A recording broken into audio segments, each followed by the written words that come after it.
Thank you for making this possible. I'm passionate about the human brain and its capacity for change, so thank you for allowing me to talk about this today. And I wanted to share my journey with you as part of this presentation. It's really a journey of exploration, kind of experimentation, and then wanting to engage with the world when I saw the results of that exploration and experimentation. And the exploration grew out of really a hunt for solution to my very, very severe and crippling, what we call in North America, learning disabilities, here specific learning difficulties. And I just, as I went through my life, had to feel that there was a better way of approaching the difficulties that I had. And I was very lucky to meet some incredible minds. I met them on the pages of books that showed me a way out of the difficulties and the challenges that I had. And once I created those experiments for myself, saw the changes, I wanted to then bring this work out into the world to help others that were struggling with the same kinds of problems that I had, and also different difficulties. So really my life and my work has been a journey into the territory of the human brain, kind of its makeup, how that makes us uniquely who we are, and the capacity for it to change and take us out of difficulties or help us explore those difficulties. And often we hear that kind of statement that he or she is just not good at that, whatever that might be. Or we often attribute behavior to personality characteristics. And in some cases that's accurate, but a lot of times it's a cognitive difficulty. I mean, I was labeled in school as being rigid and stubborn, and certainly I was rigid and I was stubborn, but it wasn't coming from an emotional place, and I'll talk a bit about my journey. It was very much a cognitive difficulty. So I really believe if we have more understanding in terms of the brain and how it makes us uniquely who we are, we could have more compassionate insight into our own functioning, but also the functioning of other people. So if we think about the human brain, we understand it's incredibly complex. There's something on the order of 86 billion neurons, depending on what researcher you talk to. And if we think about the human population of the world, it's somewhere on the order of 7 or 8 billion. So an incredible complex neurological environment within our brain. And we think about the connections. We have several hundred trillion connections in our brain.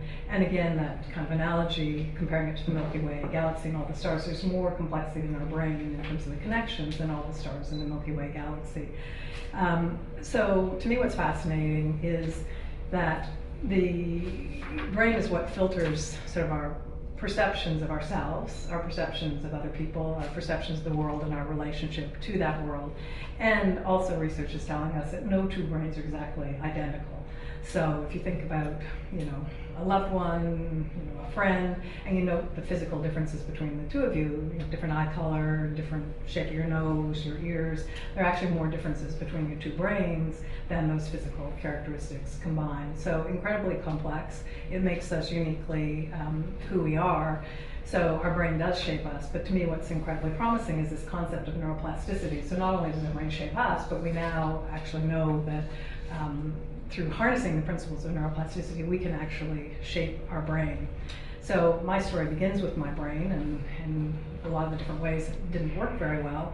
And if we think about having a brain that's capable and incapable at the same time, that is really the experience of an individual with a learning difficulty, and certainly my experience. There's some things I could do very easily and very well, and there were other things with the best will in the world were either impossible or extremely, extremely difficult. And one of the difficulties that I had is part of the brain that attaches meaning to things. I mean, I didn't know at the time that that's what it was, but if we think about the poem, Lewis Carroll's poem, The Jabberwocky, for me, when I listened to people talk or read, I recognized the words better than these words, but it had about as much meaning as this. I really, really struggled with abstract concepts, with relationships, understanding number. I could understand 1 because I could see one thing. I could understand 4 because I could line up 4 concrete objects. But as soon as you put that 1 over top of a 4, which is a relationship, didn't mean anything to me. So fractions. Something, how somebody could have two relationships. How could my aunt also be my mother's sister? I mean, very, very concrete. So I could understand concrete things like, it's raining outside because I could conjure up a visual image. But as soon as it got into any kind of abstract idea, it was really, really hard. And that rigidity I talked about was because I couldn't compare and contrast alternatives. I couldn't make decisions. So that deer in the headlamp, I guess you have kangaroos and I would be paralyzed, like frozen. Somebody would ask me something, I would have to stop and try to figure out what are they actually saying, to try to interpret the language. So all relational concepts were difficult: bigger than, smaller than, greater than, less than. Something as simple as telling time. I couldn't read an analog clock because it's a relationship between the hour hand and the minute hand. My world, I kind of joke that I lived in amygdala hell because it was terrifying. I would be terrified that somebody would ask me something and I wouldn't understand. So I would, my strategy was to sit at the back of the class and smile a lot and hope that people would just leave me alone. And I really described my world as living in a fog. It was like all these different pieces that never came together into any kind of meaningful whole. And what that led to, that kind of fragmented view of the world, led to a very, very fragmented psyche. I felt like even my personality was all these disparate pieces that weren't connected. I didn't feel like I was a whole person. And if that wasn't enough, there was another part of my brain that wasn't working very well. I couldn't register sensation on the left side of my body. So I could put my hand on a hot burner, and if I wasn't looking, I felt pain, but I couldn't register where the pain was coming from. So I wouldn't automatically lift my hand up. I learned very quickly that I had to watch the left side of my body because it was like an alien being that would do things that weren't in my best interest. And my mother really thought I would be dead by the age of 5 because I was so accident prone, because I just didn't know where that side of my body was. And obviously not able to do well in sports.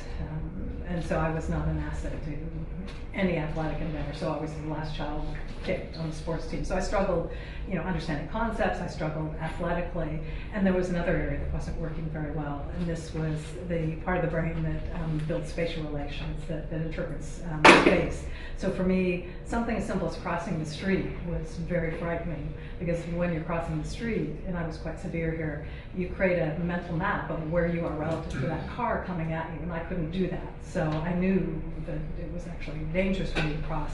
So like children with learning difficulties do, I developed a compensation. I'd walk blocks out of my way to find a stop sign or a stoplight to cross, or I'd wait at the side of the street until somebody else came along, and I'd follow them and hope that they didn't have the same difficulty that I had. Because I used to joke that I'd be successful crossing the street with my eyes closed as with my eyes open. So just, really a lot of fear in my early growing up.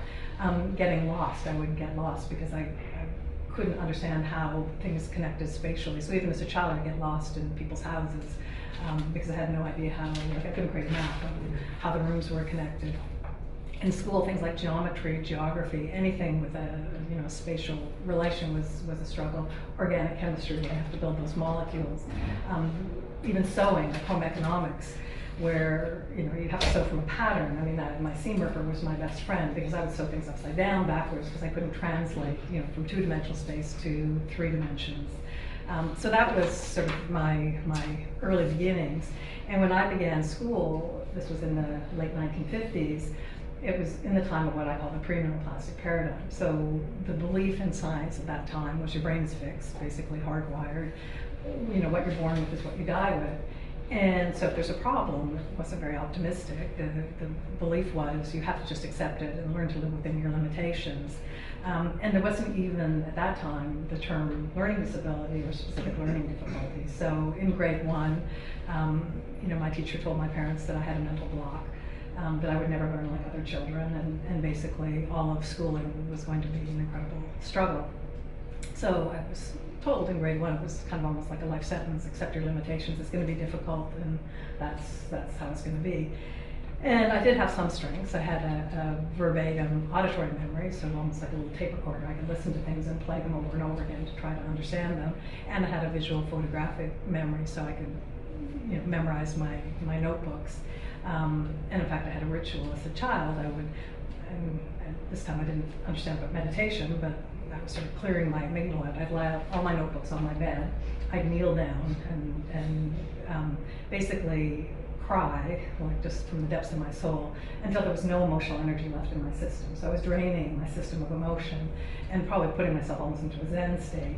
And then I would start to memorize my notebooks. I'd memorize the first sentence, close my eyes and conjure it up, then memorize the second sentence and match it until I could start at sentence number 1 and go right through to the end. But that's what it took for me to get through school.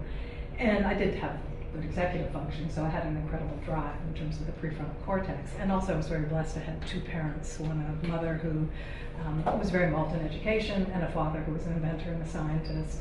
And what he did is he instilled in me this belief that if you have a problem and there's no solution in the world, basically it's your responsibility to go out and find a solution. And he said to me, don't be limited by conventional wisdom. If the rest of the world says you can't do it, it's still your responsibility to go on this kind of quest or hunt. So I started very early trying to hunt for a solution, not knowing whether I'd be successful, but it was instilled in me at a very early age. And for me, the solution came in the 2 lines of research. So this became the foundation of the work that I do. Alexander Luria, who was a Russian neuropsychologist really studying a lot of soldiers after World War II with very localized wounds, and what he would do by looking at what they could no longer do, discern what is the function, the role of that region of the brain. And really, pretty much most neuroscientists today, there's a debt to Luria's work. I mean, he was absolutely brilliant.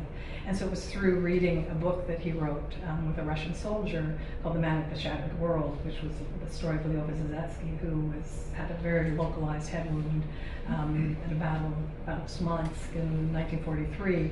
And when this soldier, with Luria's help, was starting to write about his experience, and I was reading this man's journal, I thought, this man is living my life, and I'm living his life. All the things that he couldn't do since the wound, I hadn't been able to do since birth. So I mean, I knew I didn't have a bullet to my brain, but now I knew that it was part of my brain that wasn't working. And we used exactly the same language. And he talked about living in this fog, where meaning was ephemeral, it would just disappear in the mist. And in my journals, I was using exactly the same descriptor.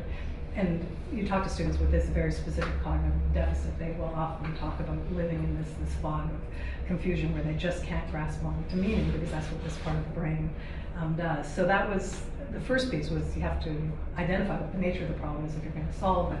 And then the next piece was Rosenzweig's work. He was at Berkeley, and he was one of the early people looking at neuroplasticity with rats. Probably everybody here in the room knows his work, where he was finding that if you put them in a very enriched environment, that the brain changes at a physiological level, which supports better learning. So they were better at learning mazes.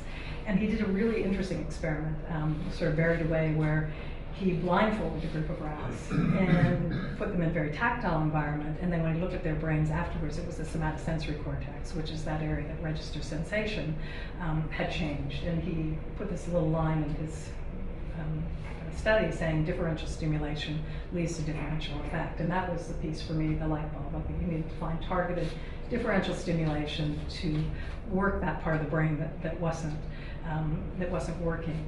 And I had to believe, at the time nobody was really looking at human neuroplasticity, but if rats had neuroplasticity, surely we as humans had as much, and hopefully we probably had more.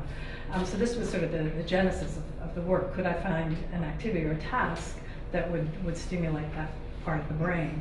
And I was 26 at the time, and if we think about that area, like one of the simple ways to talk about it is if you think about the palm of your hand as a concept or an idea or a construct, and you think about the pieces of your finger as all the elements that have to go together in a synthesis to build that construct, that's what this area does. So something simple like a cat, it's nocturnal, it's a mammal, good night vision, retractable claws, fur bearing, and all those things come together to say, aha, this is it. So it builds concepts, constructs, insight is all related to that area. So I thought, what can I do, to stimulate that area? And it's this one right here, the angular gyrus in the left hemisphere. So I thought, well, why don't I pick clocks? Right? I was 26, I couldn't tell time because I couldn't process relationships, and it wasn't, the goal here with this work is not to teach a skill. It's to work that part of the brain, to strengthen it, to allow whatever function or role that part of the brain has to proceed without the deficit or the difficulty. So it wasn't that I wanted to get better at telling time, which ultimately happened because I was able to tell time, but I was trying to find a window in, and that's basically each exercise. You're trying to find a window into that area with that targeted differential stimulation to work that area and to pull as much as possible the supports from the other areas away so that it's more difficult to compensate. So created, just starting to tell time, went through multiple levels, had no idea if it was going to work or not, and got really fast at reading a clock eventually after hundreds and hundreds of hours of doing that, but not really seeing cognitive change. So I kept adding more complexity, which is one of the hallmarks of driving neuroplastic change is you have to make it more and more complex. And eventually at a certain point of complexity is when I had my breakthrough and realized, yes, there is human neuroplasticity. Because I got to a point where I could start to process information, understand information in what I call real time. Before I lived in what I called lag time. I was always hours behind everybody else in processing information, and sometimes didn't matter how hard I tried, I still couldn't.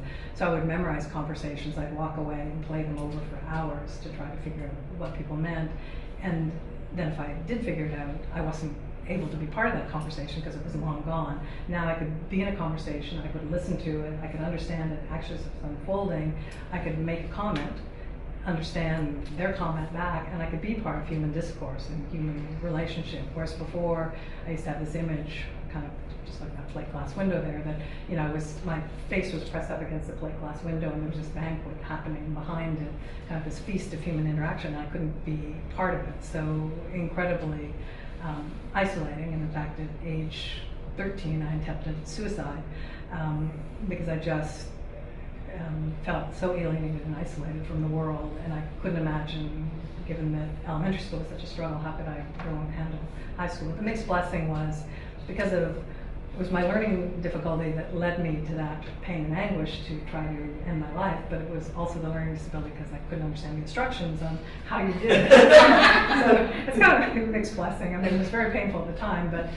because when I woke up in the morning thinking I wouldn't wake up, it was just another way to attack myself, like that I couldn't even get that right. But the good news, after I did this work, I could also open a book and I could read a page and understand as I was reading it, whereas before I might have to read that page 5, 10, 15 times. And what Laurie had talked about with people with this difficulty is you're constantly hypothesizing about meaning. You live in this world of uncertainty. Like it really is like you feel like the ground is shifting under your feet because you can never grasp or verify meaning.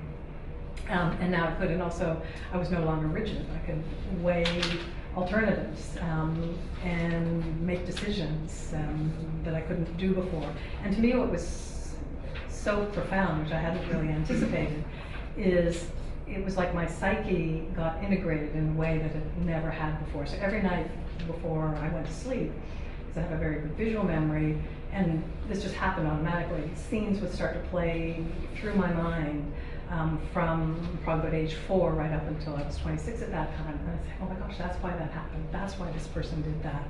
That's, the reason behind all of this. And it just felt like everything got aligned, like those pieces that were all unconnected came together. And interestingly, I've worked with psychiatrists in Toronto that sent adults to me to do this work.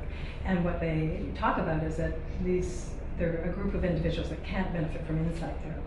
Because if you can't make those connections and see cause and effect, you can't benefit. And some of them get labeled as being resistant, to the therapeutic process. It's not just like the way I got labeled as being rigid. It's they can't make those connections. And what they see is the individual moves through this specific program, they start to be able to make those connections and benefit from insight therapy.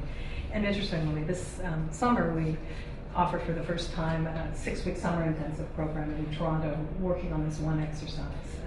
And we have people flying from Lithuania, Australia, New Zealand, France, the UK, and across North America. And we just worked on this one exercise. And I mean, we got a lot of really positive reports, but to me what was fascinating, the mother that came in and said, for the first time in my life, my son said, I'm sorry. Because before he couldn't connect his behavior to the impact it was having on other people. Now he could, and he realized that actually it was having a negative effect. Or the child that came and said thank you to her parents, because she again recognized the connection between something they were doing and the positive impact it was having on her life. I mean, this is the second most important brain area, I think, in the human brain in terms of how we process information and understand relationships. And then I thought, okay, if that worked, could I not maybe pick an exercise or find an exercise to work the part of my brain that didn't register sensation on the left side of my body? And it was really problematic. I mean, I had a number of fairly significant injuries as a result of this. So I created an exercise knowing that I had to do something with my eyes closed to register sensory feedback, because my eyes were what I used to compensate. So I created a whole exercise around that, and I've now used it with a number of people, and I can now register sensation on the left side of my body. I know where it's coming from. And interestingly, when I started driving a car, if I didn't know where the left side of my body was, I didn't know where the left side of that car was. So I was constantly scraping, dinging, denting the left side of the car. I was very cautious. I didn't run over anybody, so that was good. But by extension, it didn't just affect my body. And as a result of that, I'm no longer a danger to myself. I can actually play sports. I can engage in the world in that way. And then I thought, okay, what about the part of my brain that registers space and interprets space and can understand three-dimensional space. So I created an exercise for that. And again, that idea of targeted differential stimulation, these were totally different, unrelated exercises, because each one had to go in to work a different cognitive function. And now, before I used to have to calculate in what I call lost time. So whenever I went any place, I would add like an extra half hour, an hour, because I knew I'd get lost multiple times before I found where I was going to go. And after working on this area, I don't have to calculate in lost time. I mean, I can read maps. I mean, one of the ways now, nobody reads maps because we have GPS, but if you're driving in a car and your map is upside down, you have to turn it in the direction you're going. It probably indicates that you might have a little bit of difficulty in this area, because you can't do that mental rotation.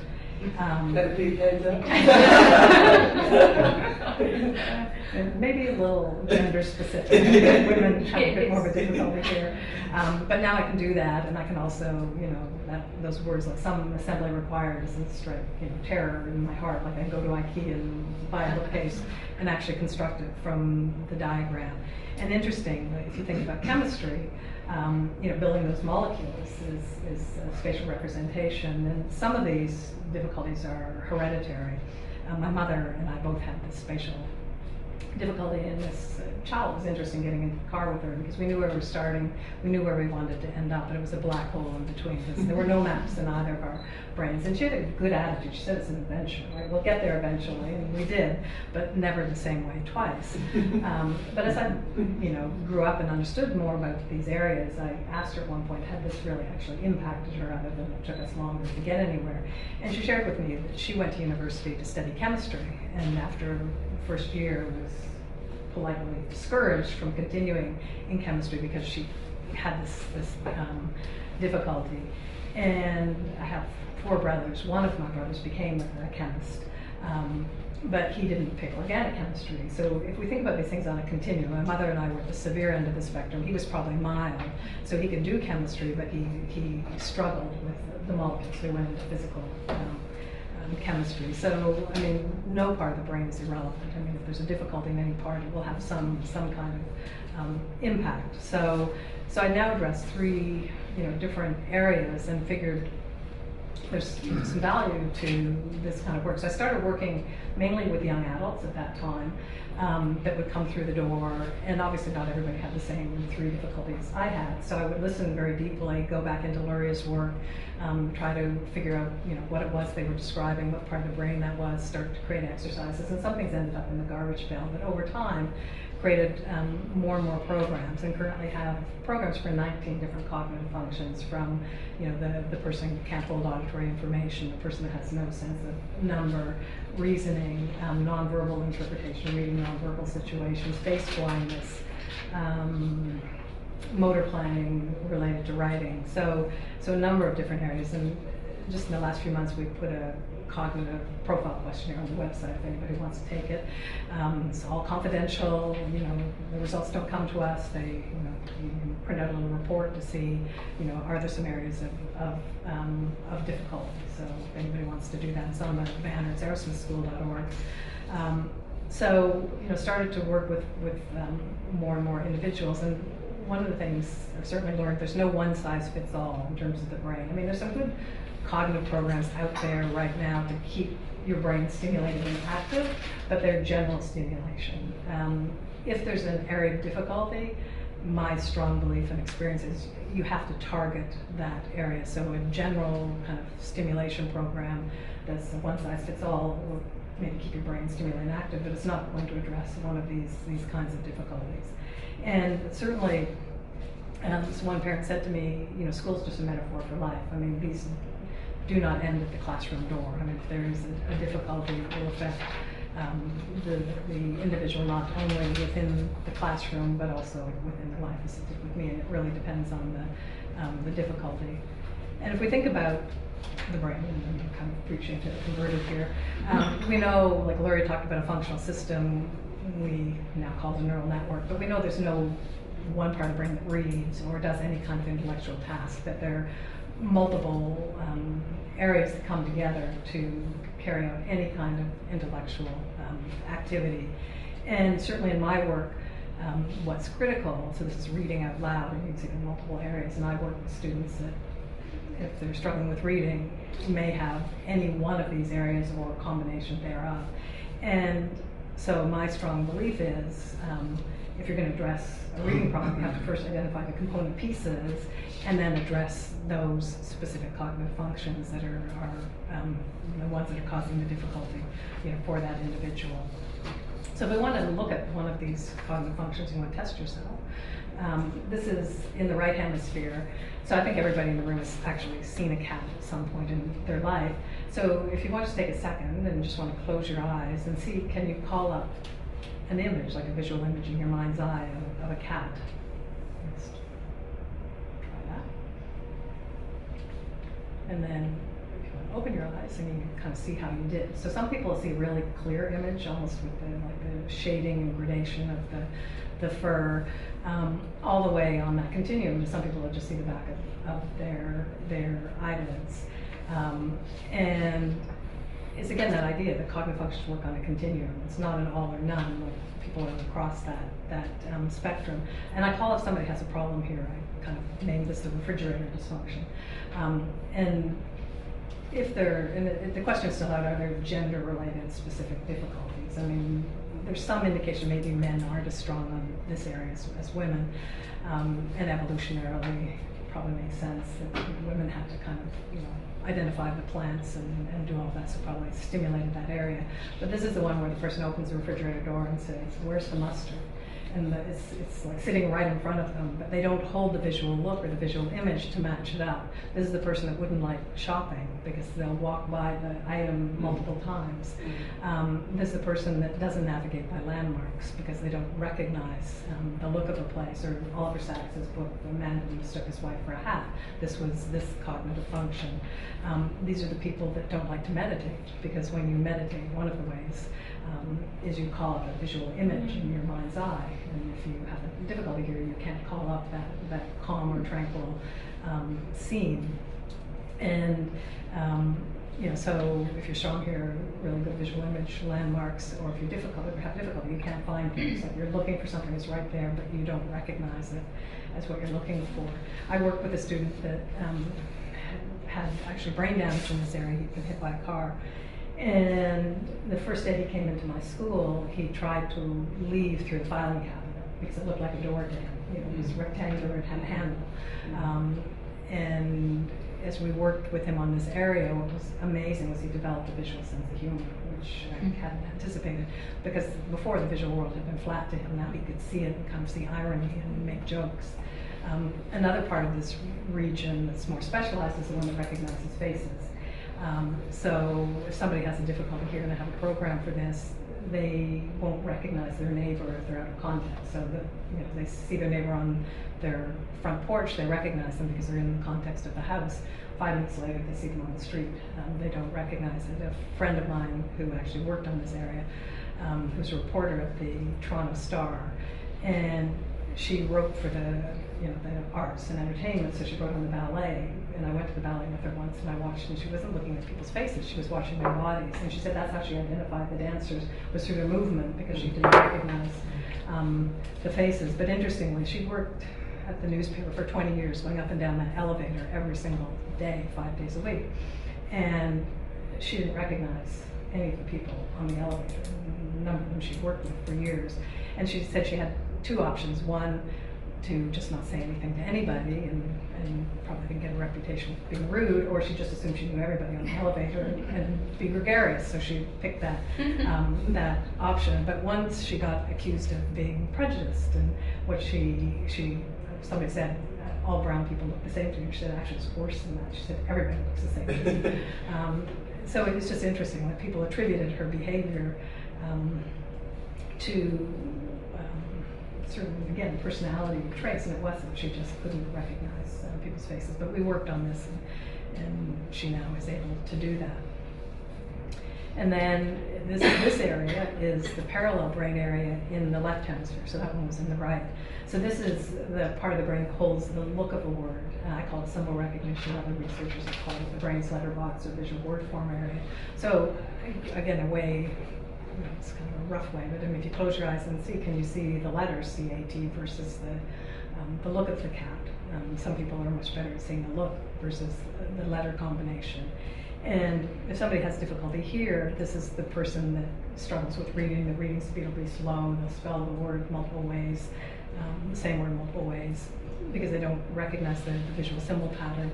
The person that's really good here at the extreme is that visual photographic memory. So just to give you an idea of what we do if somebody has this difficulty, there's a computer program that developed, and I think this language that the student's looking at is Amharic from Ethiopia.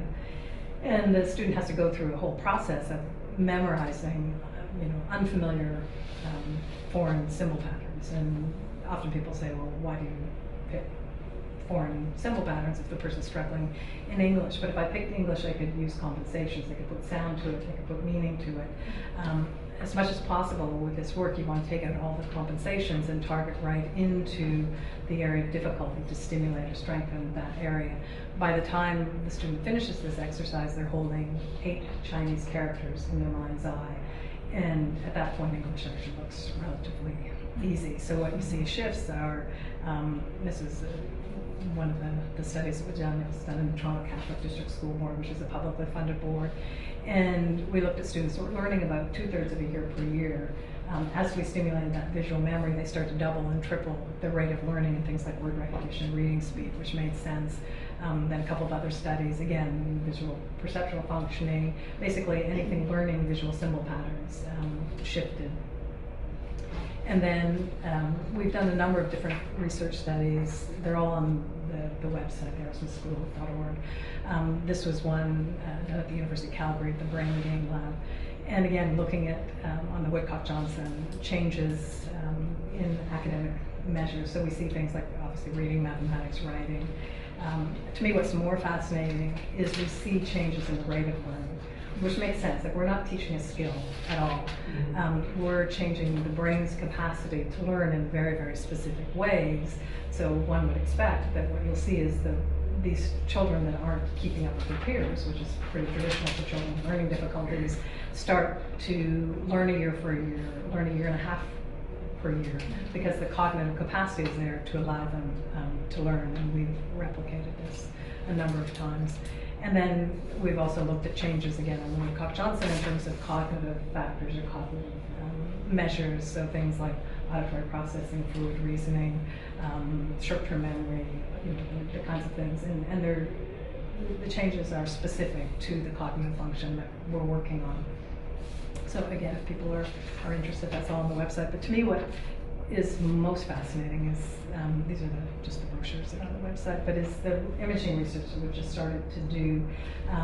We're doing 3 different studies, 2 at the University of British Columbia in the Brain Behavior Lab, 1 with children with learning difficulties, and 1 with people with traumatic brain injury, 2 different researchers, and then the University of Southern Illinois, south of Chicago, and we're seeing the same kind of changes across all of the studies. And I asked the researchers, could we scan the students, obviously at time point 0 before intervention, and at the 3-month mark?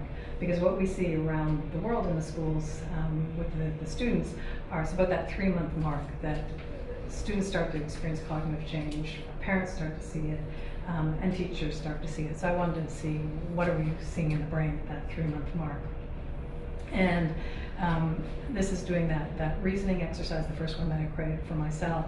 And they've got more data in behind this, but they found 15 cortical regions actually processing more efficiently as a result of that exercise. And we've just now scanned again at I think the 10-month mark, but I don't have all of that data yet. So hopefully in the next couple of months. And then what we saw, changes in the insula across all of the students during the reasoning exercise. So obviously they subtract time 2 from time 1 activity to see, and every single one, the insula is insula is the one right over. So I can't. Sorry. So the insula is in here. This, yeah. So you see it across all of the students, and one of the suggestions with the insula is it's critical in the process such as empathy, consciousness, self-awareness, what starts to attach meaning to your subjective experiences, to interpret it emotionally, and which makes sense if I think about my experience, because this was the first exercise I created for myself. And if we think about resiliency and well-being, such a critical area, the child that said I'm sorry or thank you, I mean, you can't be empathetic if this area is not functioning. So to me, and also gaining insight in therapy, this is really, really critical.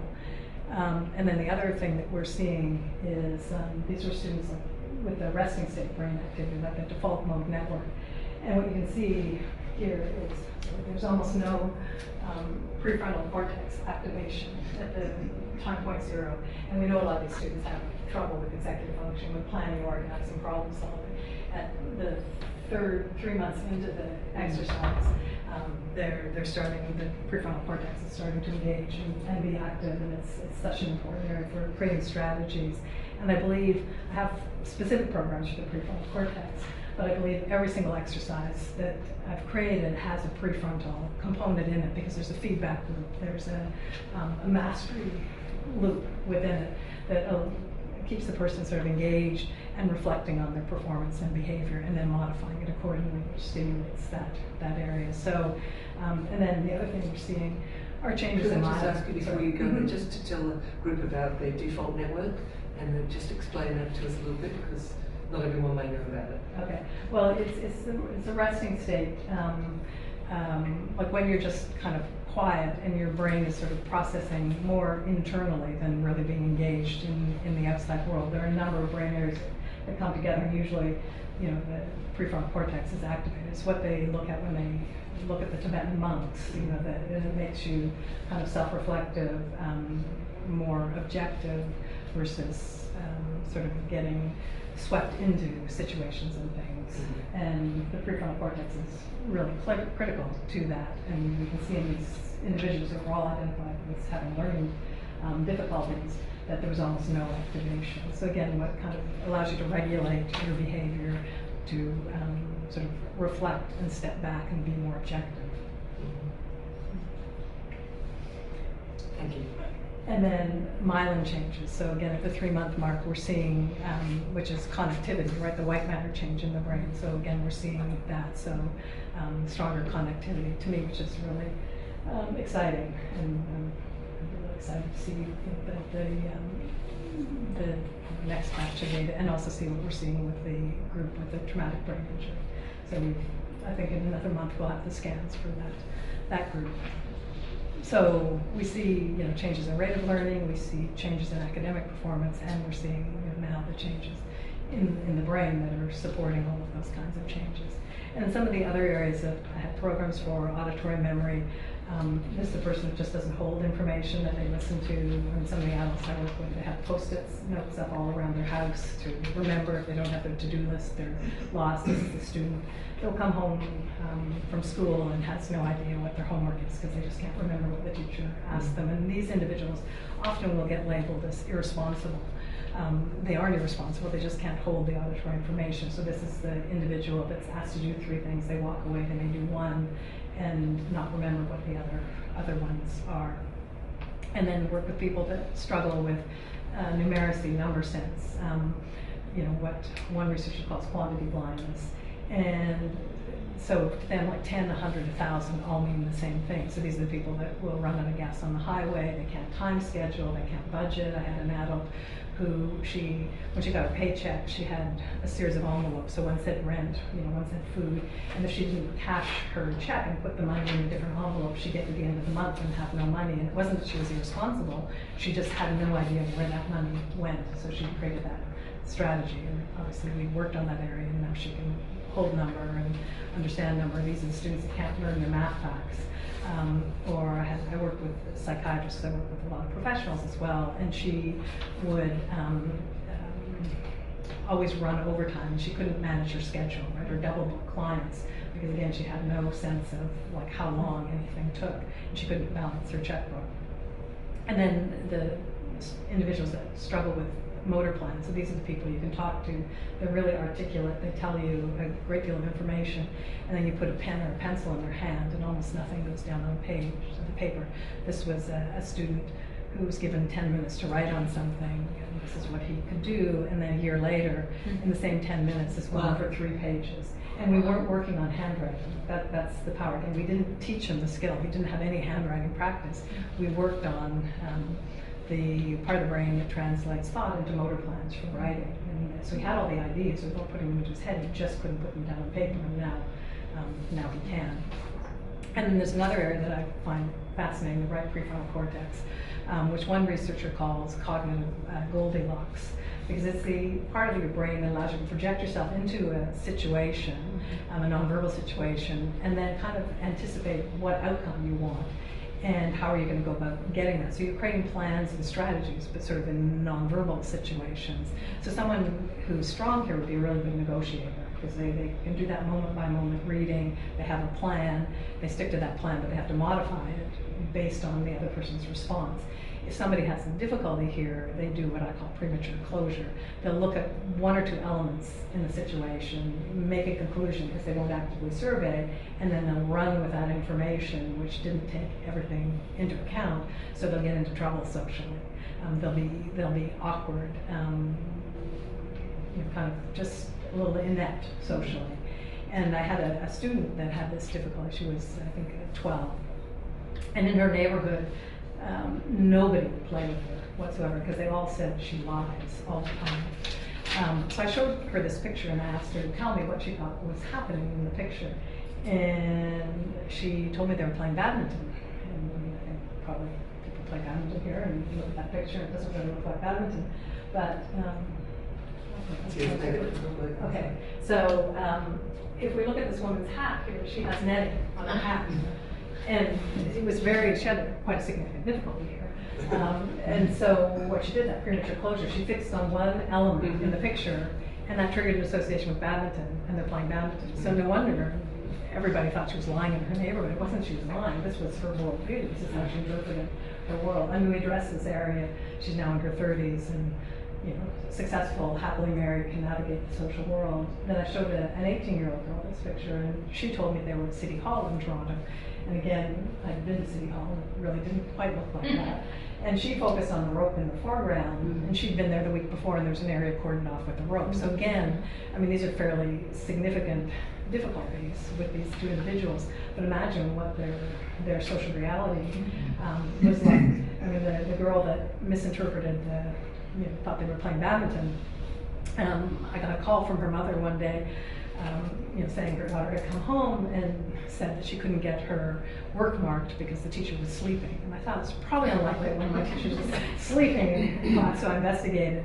And what it was is this girl was, kind of sitting a little bit away from where the teacher was. The teacher, it was the end of the day, so her posture wasn't really great. I mean, she was kind of slouched down, but if the girl had looked, the teacher's eyes were open, her mouth was moving, she was too far away to hear what she was saying, so clearly the teacher wasn't sleeping. But again, she took just that one feature of kind of the slumped posture, made an interpretation, but then sadly she didn't get her work marked because she made an assumption that the teacher was sleeping. So, again, does this affect her academically, I mean more socially, but she didn't get her work marked, so that affected her academically. And it's also the ability to read the nonverbal cues from your teacher to kind of know, because a lot of information is communicated nonverbally, not through language. So it is a very significant area. We know when we're being successful with the adolescent class with this area because they all start dating like mad. It becomes a little bit of a problem because they're so excited about the fact that now they can navigate the social world, but they don't want to really work and they're tired. But now they can engage and be successful socially. And then we work with a lot of students that come through the door, again, in various programs that have been identified as having attention deficit or attention deficit hyperactive disorder. Probably between 75 to 80% of students come off medication by the end of the program, the ones that come in the door on medication. Because in a lot of cases, in some cases it's what I call a cognitive load. These students are walking through the door with multiple cognitive difficulties that mean after half an hour within the school environment, it's like their brain's gone refractory. It's exhausted. They can't sustain focus and attention because they're putting so much effort in to do anything. I say to parents, imagine if in the morning you got up and put a backpack on your back with 40 pounds of rocks. Like very soon into your day, you'd be trying to figure out ways to get that pack off your back. You'd be exhausted. And so these are the students that get involved in some of those behaviors that teachers really wish they didn't, to kind of avoid work because it's so difficult, or they're exhausted when the attention wanders.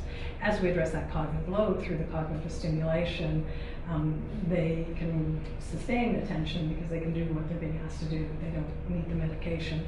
And then there's a group that it's really the prefrontal cortex, that executive functioning that we saw in the default mode network there, that helps them regulate attention. Like it's really goal-oriented attention. So they've got a goal in mind, and this is one of the functions of this region, is to keep you focused on task and to ignore extraneous or irrelevant stimulation or information. So if you're trying to solve this problem here and the butterfly flies over there, you might notice it for a moment, but then you pull your attention back. If there's difficulty here, every stimulus has equal weight. So this is a student that's all over the place. As we address that cognitive function, the attention comes online, they can regulate attention, and they don't need medication. So the majority of the students can come off the medication. Then there are probably a subset where it's subcortical, but certainly my work won't work with, and those are the ones that probably will continue to need medication. And then just quickly what I call a cognitive mismatch. I work with a lot of adults, and I see adults where the job that they're in, the demands or certain demands of that job don't quite meet their cognitive profile. So they run into difficulty. And often what I think we talk about is human error. That concept might be a cognitive mismatch. So I worked with an individual who was a pilot who had that auditory memory difficulty. And his strategy, because he couldn't remember the information from the air traffic controller, so was to get the air traffic controller to repeat his instructions over and over again until he could remember them. That worried me just a little bit. And I used to joke with him if I was getting on an airplane, I wanted to know where he was flying, so I wasn't in the same airspace as he was. But the better strategy was we addressed the problem, and so eventually he could just listen once and retain that information. And then I worked with somebody who was a butcher, and he had that same difficulty registering sensation and knowing where his left side of his body was. So imagine if your job is to hold a sharp knife in this hand and not know where this hand is. So the first day he came to my program, his left hand was all wrapped up in bandages. So we addressed that, and he no longer cuts himself. I had someone on the equestrian team, and one of the ways you control a horse is by pressure, like on the flanks. And she would either overpress or underpress because she couldn't regulate, again, that sensory feedback. So again, we addressed that, and she was much more successful in their competitions. And then I had somebody on the Olympic ski jump team. And again, if we think on a continuum, my difficulty was severe, his was mild, but you can't afford to have a mild imperception, you know, with that kind of activity. So he would fall to that left side. And if you, I mean, I think we all go to dentists, like you definitely want your dentist to be really good in terms of spatial, so like that ability to go from two-dimensional representation to three-dimensional space, because he or she needs to look at your x-ray and know what tooth to draw. So, you know, there is no part of the brain that's unimportant or irrelevant. It all has, you know, some kind of impact. And then if we think again about the concept of neuroplasticity, I mean, we know that it's a neutral concept. I mean, often, you know, here in the press we think it's just a positive concept. It's neutral. I mean, it just means the brain is capable of change, but it can change in positive ways and it can change in negative ways. And certainly in terms of the work with resiliency, I mean, what we know is we need to reduce all of those negative factors. So, you know, chronic stress, prolonged anxiety, chronic pain, sleep deprivation, over time. In the short term, we know it impacts learning, but over the long term, if it's unremitting, it actually can lead to negative effects in terms of the brain, and can actually lose synapses versus, you know, create more synapses. So certainly, I know in my work, it's really, I mean, it's critical to increase the positive factors, but very critical to reduce the negative factors. And if we think about conditions for neuroplastic change, there are kind of really three hallmarks. Certainly what I discerned from the work that I did and sort of the literature talks about now. And these principles can be applied to any activity that one does. So you can pick something like learning how to dance, or, you know, chess, learning a language, and to kind of ramp up the activity to make it, you know, more of a workout for your brain. So, I mean, we know active sustained engagement is critical. It's kind of what we attend to and engage with is what is going to drive, you know, that's the part of the brain that we're going to drive change. It's the same idea. We thought that we could train to be an Olympic athlete by walking to the mailbox every day, and we wouldn't be very successful. So you need to have that active sustained attention. I mean, we certainly hear kind of in the popular press that we're changing our brain all the time. Well, yes, our brain changes, but to have that really profound, deep, sustained change, I mean, it takes a lot of work to do that. So the rule of thumb is kind of, you know, at least 20 minutes a day, 5 days a week to drive some kind of change. And then effortful processing, this is like Tracy Shore's work at Rutgers, where, you know, what they learned, the neurons that are born in the hippocampus, the ones that survive are the ones that are engaged in what she calls effortful processing. So it's where, you know, whatever the demand of the task that they've given these animals can't be too hard. So if it's too hard, they can't engage, so there's no stimulation. Or if it's too easy, it's like the brain's going on cruise control. So it's kind of finding, a lot like exercise, you find that sweet spot where it's a strain, but not too much of a strain, which then drives the neuroplastic change. So you have to calibrate the level of difficulty to get the right degree of strain. And certainly in all of the work that I've done, that's critical. And then that novelty complexity, which to me really is what drives the effortful processing. Because if the task is too familiar, again, you're just kind of going cruise control and there's no strain. And it's the same idea with clocks exercise. I kept adding complexity, more and more hands to force the brain to process more relationships. So if you're doing an activity and it becomes automatic, then you step up the level of difficulty to lead to change. And those are all the principles that I built into the program that I developed. So again, it's design a task that is that targeted differential stimulation and stimulates a very specific region, then start the level of difficulty just slightly above where the individual is currently functioning. When we do, you know, a lot of assessment measures, so we know exactly where to start that level of difficulty based on the student's profile. And then this is one of the hardest things, we're removing all those supports, because it means we know the brain works in the neural network, and when we do any activity, we're trying to, as much as possible, take all those supports away. I mean, it's impossible because the brain, no area works in isolation, but we want to reduce whatever, as much of the support we can from the compensatory areas. So my belief in the work that I'm doing is we're not strengthening other areas to support that area. We're going right into the area of difficulty, calibrating the level of the exercise and stimulating that function without the support. And then we build in a lot of performance criteria. I mean, I believe every human has mastery motivation. A lot of these individuals, they're defeated. I mean, they've really learned that effort doesn't lead to success, which is what I had learned. And here very quickly, they will master a level, and they really master it.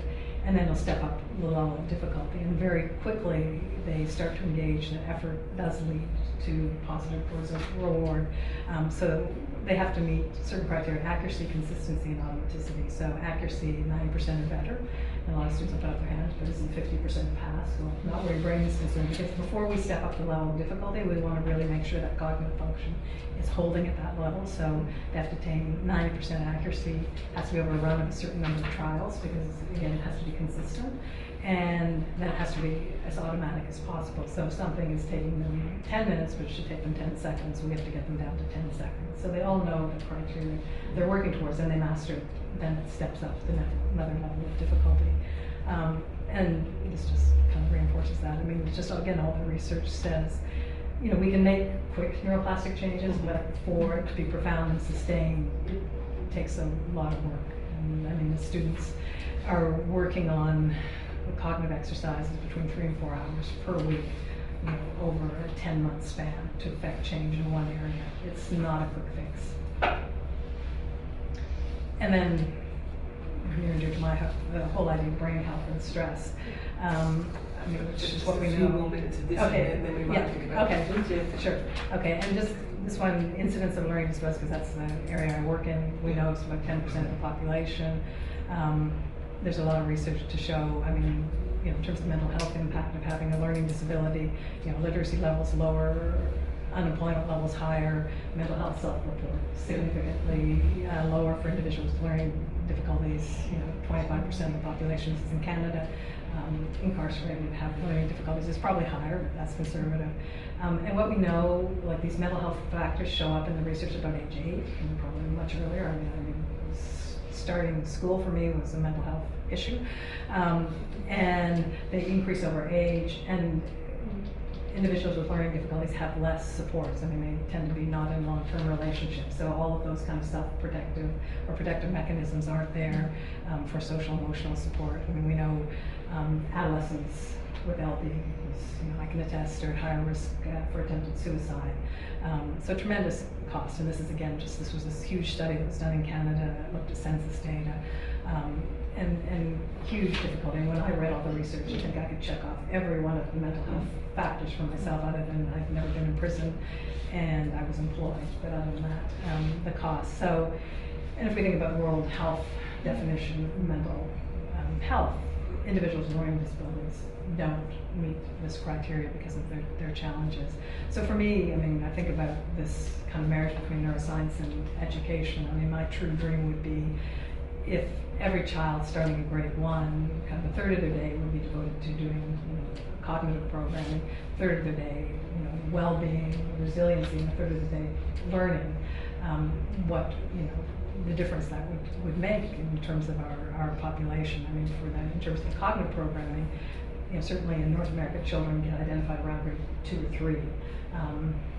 By grade 2 or 3, if they're starting in grade 1, they would never get identified, because by that point they would be moving out of having those cognitive difficulties. The individuals that have those cognitive mismatches, or just the unevenness in the profile, would get addressed.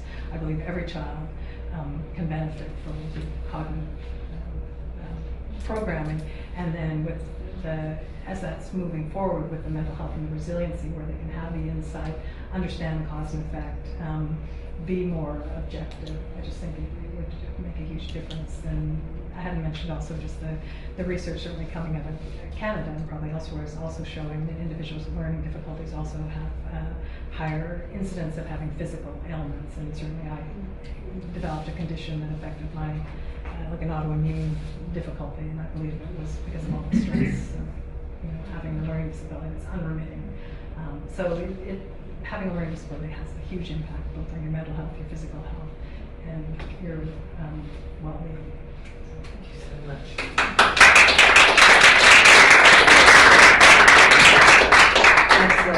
incredible story, and thank you for giving us that so sort of rapidly and personally, a mixture of your personal narrative and the work that you're leading. We do have some time for some questions. There were lots of amazing concepts registered there, Jordan. Please introduce yourselves too. Hello, I'm Jordan Bell, Dean at Lincoln College, so I work with university students. Obviously, huge impact on some of them there for lifelong learning disabilities. Every time I hear about your work, I just get incredibly excited and think, how can we get one of these schools here in Adelaide? I heard you mention that you've got schools around the world.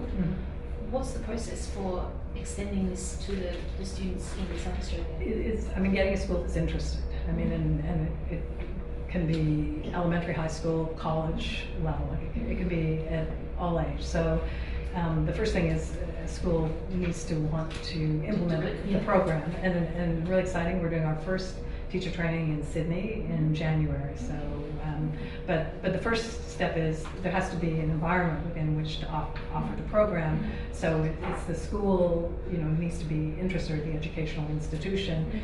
Then we have a dialogue, and then we can train teachers because they have to have a place to bring the program back to. But that would be the way. We have a really good advocacy guide on the website as well. Oh, and Debbie has some material as well. So it's having a school that's open and interested in having the conversation. That's how it starts. Thank you. Questions from anyone else? Yes. Hi, I'm Ingrid. I was also. You'll introduce yourself there. Oh yeah, so just a PhD student here. My name's Matthew.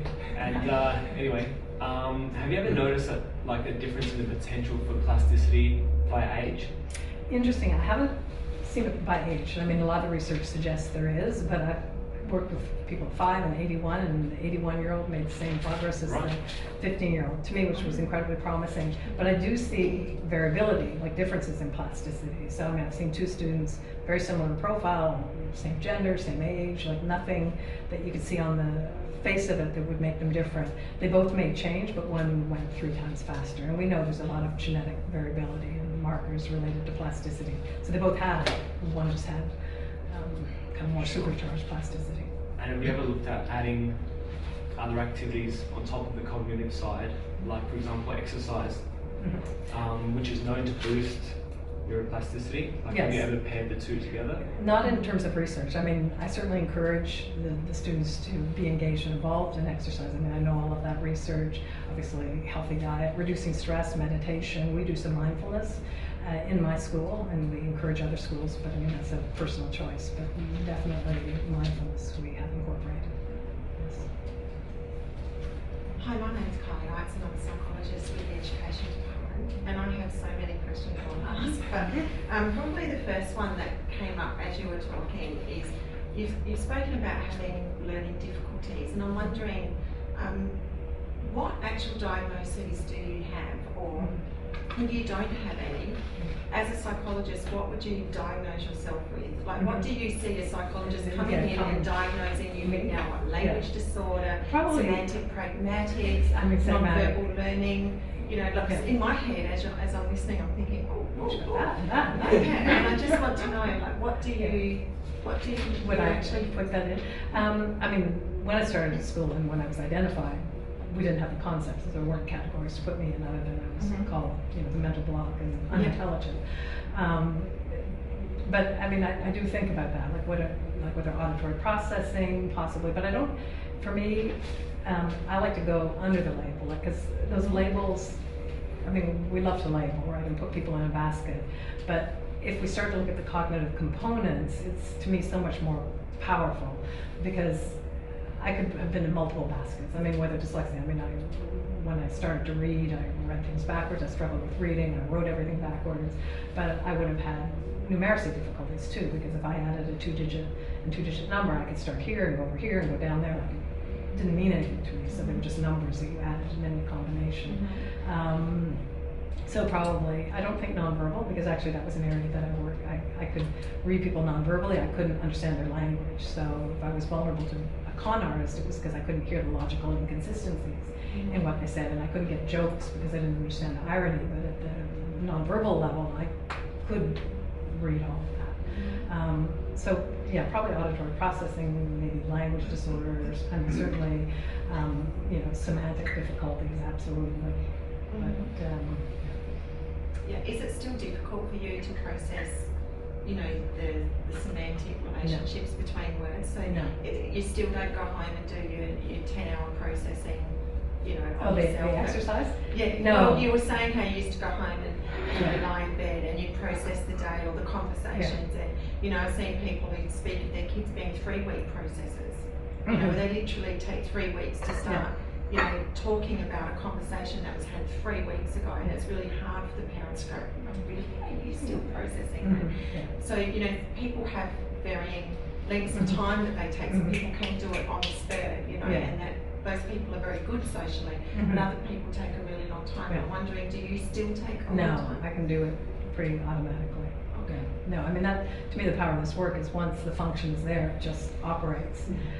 And people often ask, do you have to keep doing the exercise? And the answer is no, because I believe what happens is once that area is functioning, you know, normally, it's not a drag on the functional system or the neural network, and it just starts to get its own stimulation by being used so you on a found regular that you basis. could generalise well, because you know there's programs like CogMed that they say, you know, you can target the working memory, and you can become very skilled in that particular task. No, but it doesn't generalise out to other working memory tasks. So. Yeah, no, this generalizes. I mean, and I have a whole thing around working memory, and I think it's actually.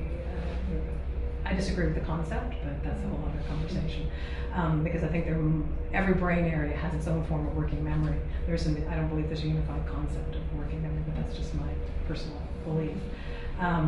But no, because these are really targeted to that cognitive function. Like you see the filter through in all of the areas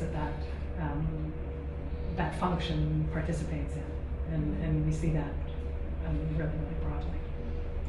I'm just, sorry, Annette Schreiner, I'm also a psychologist with the education department. I'm just interested in how you actually sell this approach. Because a lot of what we do as psychologists is talk about accommodations and scaffolding. And one clear area of yours is actually removing that. So I guess I'm thinking like tying up a lot of different levels, but what's the impact on performance very soon after you begin the program as opposed to performance 3 months down the track? Is there a sudden drop? How parents see their children in the classroom when those traditional sort of accommodations are removed?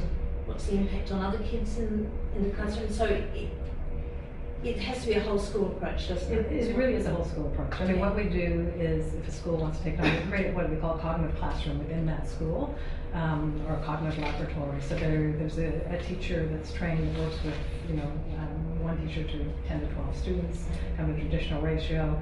Some of the programs are computerized, some are pencil and paper, some are auditory. So the students are kind of moving based on, they're all go through an assessment. We train the teachers in the assessment. So we know for this student exactly, like we do kind of a triage, these are the areas they need, this is the level they need to start at. So they'll do 40 minutes, one exercise, and they might go out to their English class or whatever they're doing, and they might come in, can be a multi-age classroom. And when I started, you know, students in year 1 and year 11 or 12 could be in the same classroom because they're all working on different cognitive functions, and it's the teacher is really more like a coach and a facilitator and a support, and to ensure that they're doing the exercise. It's very, very prescribed, because as soon as the teacher makes it easier, or compensates or scaffolds, we're not getting the work in. So there's a lot of work that we do. When I started this work, I realized I had to really support the teachers because they're going to be delivering the program. So there's a 3-week training process, but after that, every school that takes on the program has a program coordinator from Canada that's assigned, so they can email, they can call. We do ongoing professional development because we really need to support the teachers, and it is a very different approach. And the role with the parents? The parents, we definitely do education and support, and so that they understand the difference. And sometimes it's you know, challenging. I mean, there was someone from Canadian Addiction Mental Health Association quite high up. I mean, his son has difficulties. He's starting to have mental health difficulties. The father recognizes it, but he thinks, I want to keep my son in a normal environment. even though it's not working. It's a paradigm shift. I mean, Yes, it's it's a moving massive from, paradigm shift. it's massive. I mean, I didn't have a slide in here, but where I look at the different kinds of special education approaches versus this, and I can say this is capacity-based. I mean, we have content, skill-based, we have compensatory, we have strategy-based, like metacognition, and this is capacity. If we look at all those other approaches, they're still really being informed by the pre-neuroplastic paradigm. Like the idea is that we're not changing the learner, we're modifying the external world around. Here we're saying, no, we're going right in and changing the capacity of the learner so they can learn. And if I can bounce off that previous question, which was about the idea of removing supports, my understanding from reading your work is that the idea of taking away the compensations is only during that learning process for the 40 minutes. So then they go back to English class, and as long as they need them, That's they right. have those compensations in class, and then they stop needing them. And then they stop needing them. Yes, exactly. Yes. I have a question too about what about the generalisability of some of this in terms of the continuum into the workforce, into the general population. Not everybody is self-identified as a learning, a challenged learner. They may have been, but they may have slipped through, but they arrive in the workforce. There's a lot of things they can't do. Have you got views about that? Well, I think, again, I think this work has incredibly broad application. I mean, there could be, you take the cognitive profile and you address this. I mean, I would love to see it, at the college level as well. But, a lot of students that end up at the college and don't get identified to that level.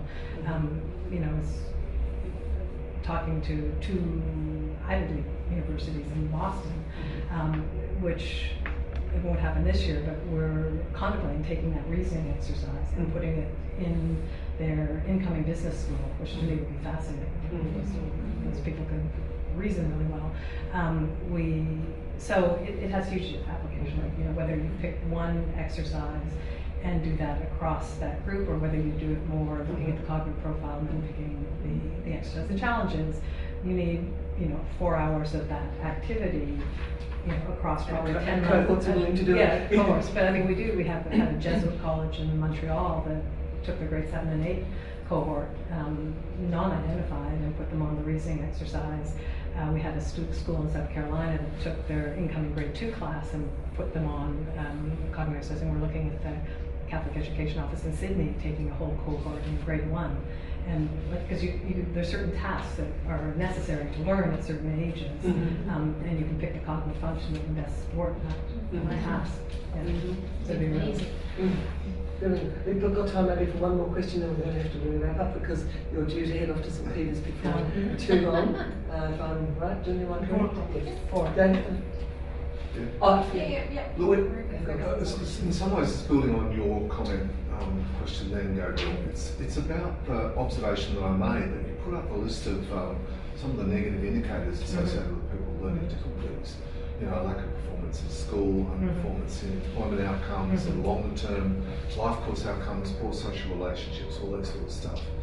And if you took the word learning difficulties out and put locational socioeconomic disadvantage in there, the outcomes are almost identical for a lot of people. Yes. So I guess I'm really wondering, and it sort of relates to the conversation we started having at lunch too, the capacity of this sort of program to be of benefit for people who experience childhood trauma or who might be experiencing exclusion as a result of locational disadvantage. Yes. So it has. I mean, I think it has huge application and implications. I mean, that's why.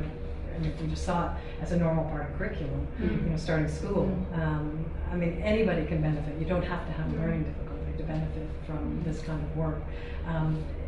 Or somebody coming out of an impoverished environment. I had conversations in Canada, with the First Nations. I mean, certainly there are huge challenges there, which I think this work could really benefit. I mean, I don't think it's materialized yet, but I mean, what do we engage with the world is through our cognitive functioning, and anything that can impact that, whether it's stress, whether it's, impoverishment, will have an impact, right? And you shift that, and it just, these adults that I work with, they said at a certain point they shut down their dreams. They talked about they don't dare to dream. Their world became more and more constricted. And I think what this work allows them to do, not only can they dream, but they have now the cognitive competence to actually enact their dreams and realize them. Right? I mean, I understand theoretically why work works, but I'm just humbled every single day when, you know, I hear the shifts and the changes in, you know, in these individuals, like that they can just function in the world, and the impact that has on their self-confidence. Because I believe, you know, you can tell these children every day, you're wonderful, you're incredible, but their experience, like, it just flies in the face of them. Like, they go, every day I went into school, it was terrible. Like, it was like I could see all these other children doing things that I could not do. It didn't matter how much my parents told me I was a wonderful person. That wasn't my experience.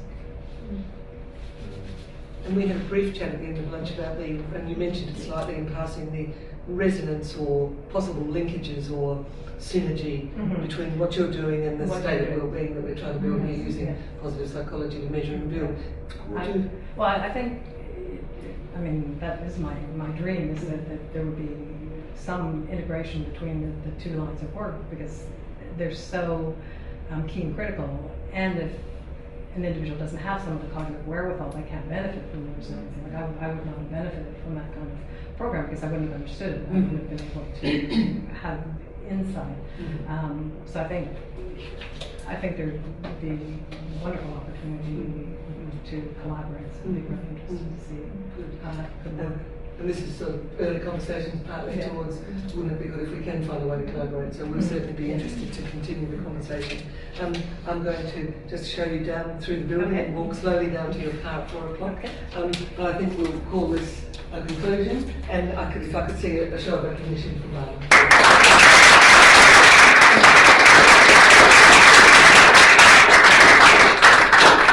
once again, thank you so much for coming along to this, one of our very first masterclasses, but typical of the kind of global intelligence and leadership that we'll be bringing to you as leaders in South Australia, working with us on the state. Thank you.